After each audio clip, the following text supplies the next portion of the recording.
कुछ सवाल ऐसे होते हैं जिनके जवाब सुनने में तो बहुत आसान लगते हैं, लेकिन जब उनकी गहराई में उतरो तो समझ आता है कि ये जवाब इतना भी आसान नहीं था। इसे देखने का हमारा नजरिया गलत न सही, लेकिन अलग था।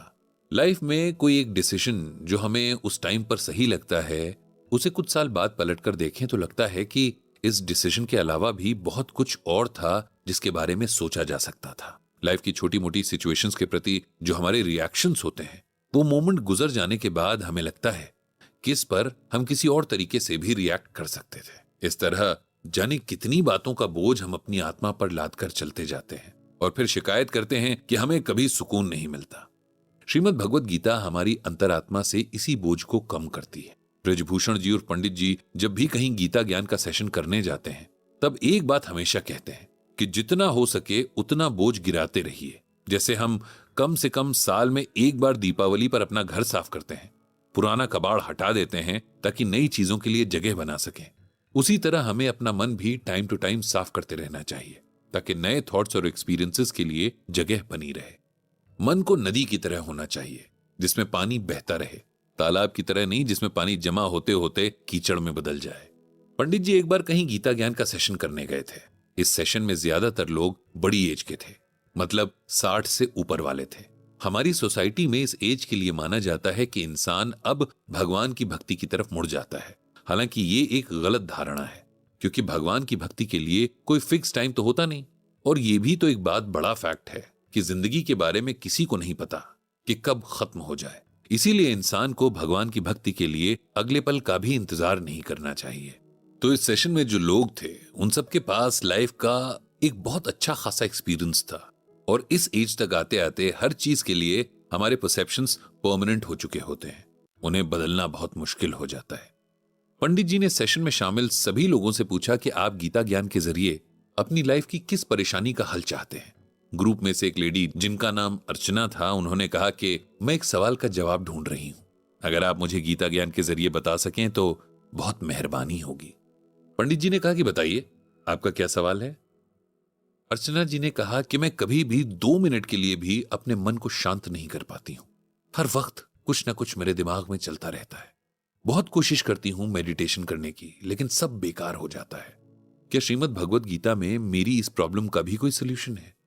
पंडित जी ने अर्चना जी से कहा कि गीता में बेशक हर सवाल का जवाब है, लेकिन गीता में जवाब ढूंढने से पहले हमें अपने आप से यह सवाल पूछना चाहिए कि क्या हम वाकई जवाब पाना चाहते हैं। यह सवाल इसलिए कि जवाब जानकर हम क्या करने वाले हैं, उस डायरेक्शन में काम करेंगे या चुप बैठ जाएंगे। जो सवाल सबसे ज्यादा परेशान करते हैं उनके जवाब आसान नहीं होते हैं। कई बार तो लोग सवाल से ज्यादा मुश्किल उसके जवाब को मानने लगते हैं। इसीलिए पहले खुद से पूछना चाहिए कि क्या मैं उस जवाब को हैंडल कर पाऊंगा या कर पाऊंगी। अगर जवाब हां मिले तभी आगे बढ़ना चाहिए। उसके बाद पंडित जी ने अर्चना जी से कहा, आप अपने मन को कुछ ऐसे समझिए कि एक बहुत शांत झील है। उसका पानी इतना साफ है कि अगर उसमें देखें तो अपना चेहरा एकदम साफ नजर आता है, लेकिन जैसे ही चेहरा देखने बैठो तो कहीं से कोई पत्थर आता है और झील में गिर जाता है। झील के पानी में कई लहरें उठती हैं और आपका चेहरा गायब हो जाता है। फिर एक के बाद एक कई पत्थर आते जाते हैं और आपके लिए खुद को झील के पानी में देख पाना इम्पॉसिबल हो जाता है।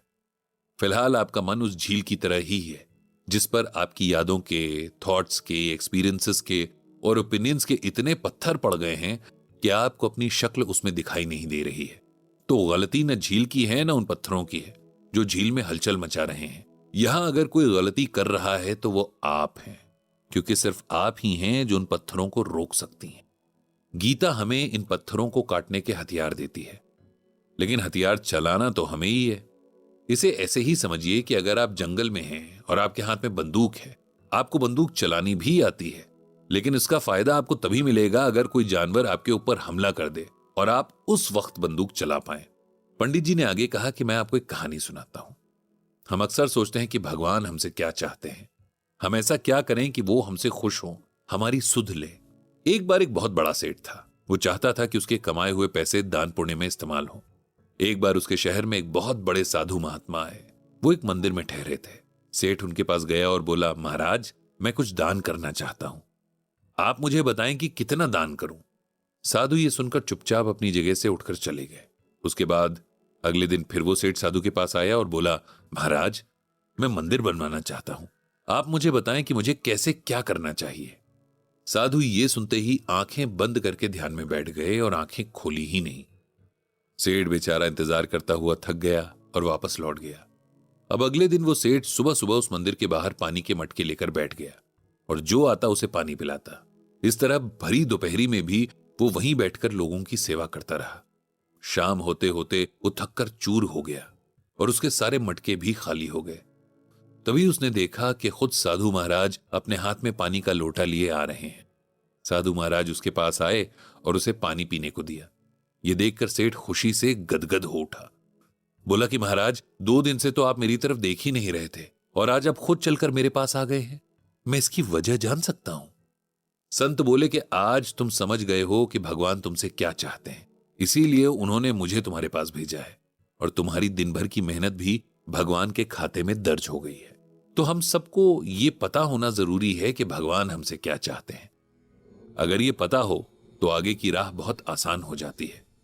गीता में भगवान श्री कृष्ण कहते हैं कि यथा दीपो निवातस्थो नेंगते सोपमा स्मृता योगिनो यच्चित्तस्य युंजतो योगम आत्मनः।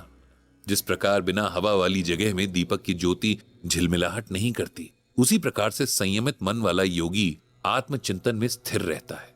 इस श्लोक में भगवान श्री कृष्ण अर्जुन को समझाते हैं कि हे अर्जुन, दिया जब हवा वाली जगह पर होता है तब उसकी लौ नेचुरली झिलमिलाहट करती है और जिसे स्थिर रखना इम्पॉसिबल होता है, जबकि जहां पर हवा नहीं होती वहां रखा हुआ दिया एकदम शांत रहता है। इसी तरह हमारा मन भी नेचुरली यहां वहां भागता है और उसे कंट्रोल में रखना मुश्किल होता है। इसीलिए जब किसी योगी का मन भगवान में समाकर उसमें मिल जाता है तब वो भटकने से बच जाता है। ऐसा योगी भक्ति की शक्ति से अपने मन को अपने कंट्रोल में रखता है। भगवान कहते हैं कि असली भक्ति वही है जिसमें भक्त का मन उसके कंट्रोल में होता है, क्योंकि तब वो सही मायने में भक्ति कर सकता है, क्योंकि तब उसके और भगवान के बीच में कुछ नहीं होता है। मन को कंट्रोल में करने के तरीके यानी योग और मेडिटेशन भी भगवान ने श्रीमद् भगवद गीता में बताए हैं। उसके लिए टाइम निकालकर और पूरे कंसंट्रेशन के साथ गीता पढ़े जाने की जरूरत होती है। इस तरह पंडित जी ने बहुत डिटेल में अर्चना जी के क्वेश्चन का आंसर दिया और भगवान श्री कृष्ण से सबको सद्बुद्धि देने की प्रार्थना की।